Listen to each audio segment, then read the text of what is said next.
Hello friends, আজকে আমি তোমাদের সঙ্গে শেয়ার করব অনেক আগেকার দিনের একটা রেসিপি, কলার মোচা বাটা। প্রথমে মোচার ভেতরের অংশ আমি কুড়িয়ে নিচ্ছি, উপর থেকে কিছুটা আগে থেকেই ছাড়িয়ে নিয়েছি। এবার শুকনো লঙ্কা আর রসুন আমি শুকনো খোলায় একটু পোড়া পোড়া করে ভেজে নেব।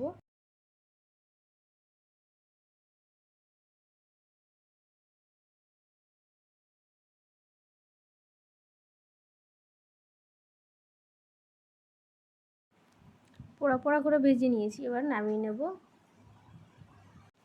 রসুন, শুকনো লঙ্কা, কাঁচা লঙ্কা, হলুদ আর একটু লবণ আর মোচাটা ছাড়িয়ে নিয়েছি। এবার আমি সব একসঙ্গে বেটে নেব। আর এর মধ্যে দিয়ে দেবো একটু সর্ষে, আগে থেকে ভিজিয়ে রেখেছিলাম। এবার সব একসঙ্গে বেটে ভালো করে মেখে নেব।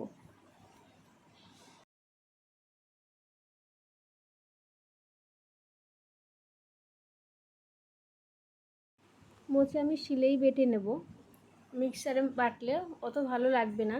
এবার সব মাখা হয়ে গেছে, এবার আমি ছড়িয়ে দেবো একটু কাঁচা তেল।